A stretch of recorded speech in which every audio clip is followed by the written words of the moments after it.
Hi, Double D. Maraming salamat sa lahat ng tulong at suporta niyo sa amin ni Yorme at ng Yorme Shows. Dito lang kami palagi sa gilid. Thank you po.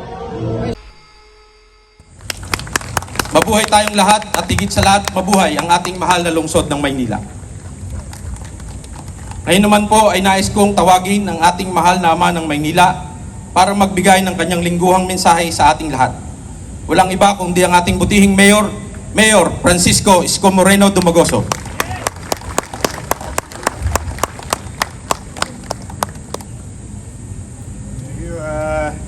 Palakpakan natin yung mga taga LBA at Registry of Deeds. Sila ang nangangalaga ng mga titulo. Ma'am Timones, dito ka pala. Doon ako nakatingin, nahanap kita. Ito si Ma'am Timones, dito. Palakpakan natin siya.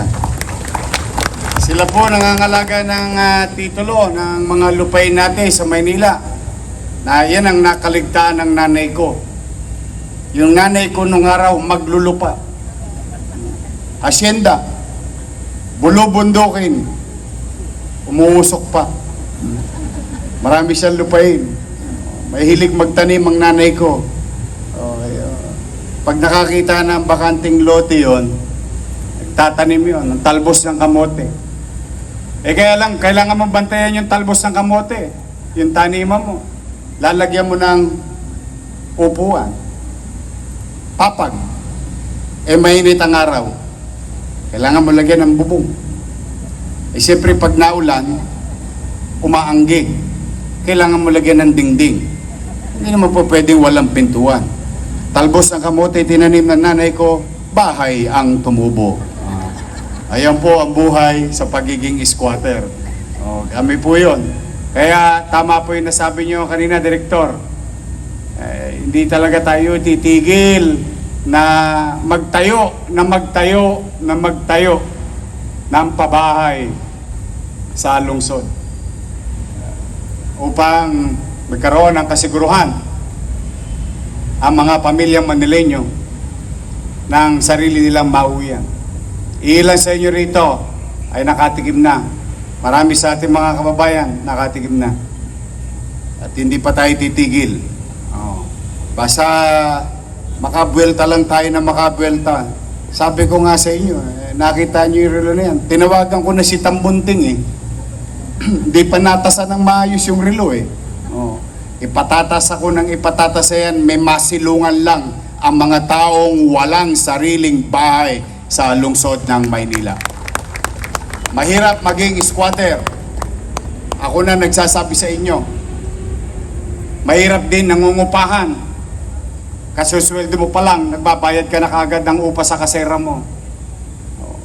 Talagang ganun ang buhay, walang libre. But rest assured, pipilitin natin magbuti.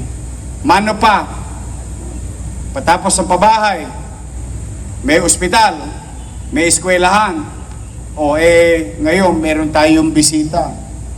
Mapagmahal sa edukasyon, di kalibreng senador. Talaga naman maipagyayabang mo yung kanyang galing, talino, at pagmamalasakit sa lahat ng mag-aaral sa buong Pilipinas. Ito'y ating bantay sa edukasyon, tagapagtaguyod ng mabuting edukasyon, mataas na kalidad ng edukasyon. Kaya imbis na ako'y magmensahe sa inyo ngayong araw na ito, basta ang request ko lang, bago ko siya ipakilala at siya magsalita sa atin, because siya po ay inspirasyon ng mga kabataan, inspirasyon ng mga leader. Meron lang ako tagubilin. Noong nakaraang linggo at noong isang linggo, sinabi ko? Uminom kayo ng maraming tubig, mag-ingat kayo sa panahon na ito, napakainit, ayoko magkakasakit kayo. Meron ako isang kaibigan, nalulungkot ako't nakikiramay ako sa kanyang pamilya.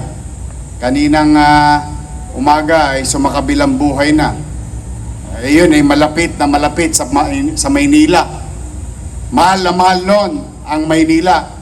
At sa mga taga DCRH, nakikiramay ako sa inyo, sa pamilya ni Boy Gonzales. Oh, talaga po. Kaya sinasabi ko, walang pasabi-pasabi. Nung Webes lang, kasama natin na si Tito Boy sa San Andres. Walang parang ganyan. Parang ganyan lang. Pero kidding aside, I really wanted you to be healthy. Stay safe because I alone cannot do it. I need each and every one of you. But I'm happy to introduce, at least, ito pag sinabi ko, ito pawang katotohanan. Totoo bang magaling na senador to? Yes. Kilala niyo magaling? Matalino? Mapagmahal sa edukasyon? At saka, mukhang ito yung senador na walang kaaway ngayon. Uso ngayon yun. Totoo po yun. Ako talaga, kayo bagay, kayo na rin naman ang makapagsasabi kung saan ko pinoposisyon ng Maynila. Basta sa Maynila, wala na yan. We move on with our lives. We focus on our problem the way he focused on our education, the future of our nation, our kids, and those kids who wanted to have a better life through education. That's why I'm proud and honored today na ipakilala ko sa inyo sa 24. Ito, isa sa thick calibre. Literal to magaling, matalino. Salubungin natin ng mainit na palakpakan, Senador Bam Aquino.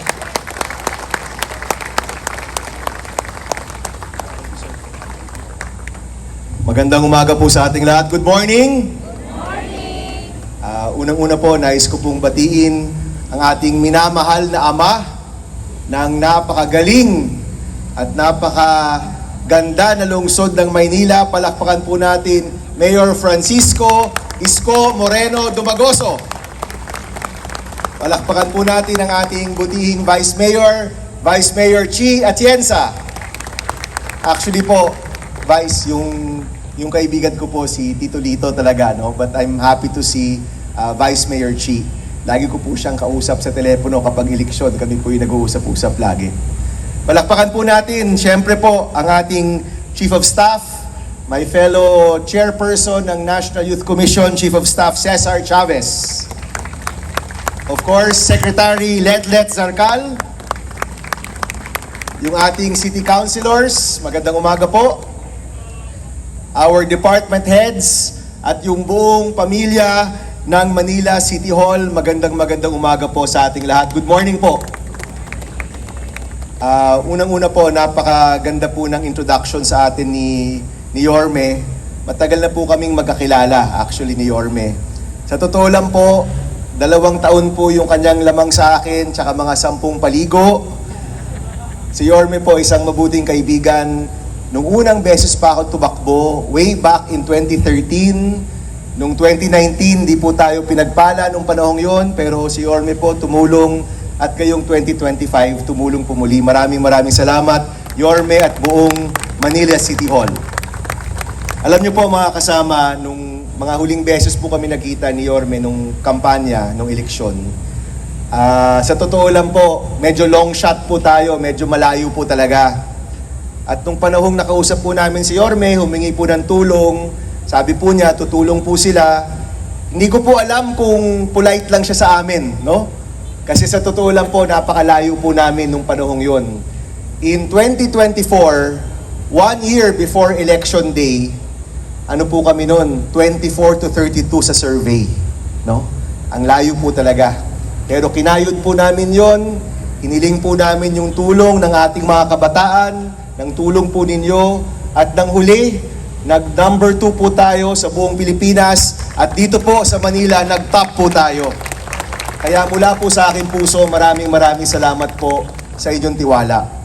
At palagay ko po, yung pagiging, number 1 ba ako number 2 dito? Number 1, yung pagiging number 1 po natin, dito po sa lungsod ng Maynila, yung pinakamagandang pagsukli po dyan, yung pagtatrabaho para po sa inyo, araw-araw habang nasa Senado po kami.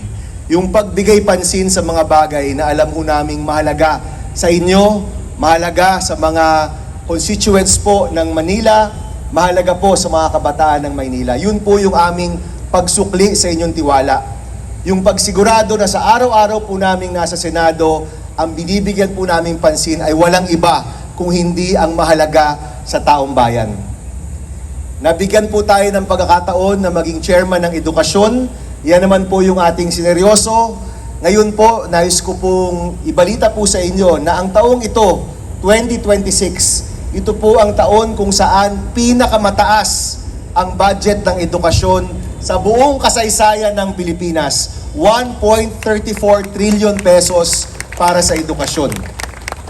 Marami po dyan nakalaan sa mga classroom at kanina po humingi po ako ng update. Tama ba? 600 classrooms ang maibibigay dito po sa lungsod ng Maynila. Pero hindi pa nada-download yung pera, no? Pina-follow up pa po namin. Pero nakaplano na po yan na ganung karaming classroom ang maibibigay dito po mula sa national budget. At sabi nga po ni Yorme, kung may kulang pa, mula na sa SEF o mula na sa pondo ng Maynila yung kulang pa. Pero ito pong napakalaking pondong ito po ay mapupunta sa mga kabataan ng Maynila. Para hindi na po nagsisiksikan, hindi na po hirap na hirap, meron pong pagkakataon at paraan na makapag-aral, matuto at maging mabubuting mamamayan. Hindi lang po yan, pati rin po yung feeding program, nalagyan rin po natin ng malaking pondo.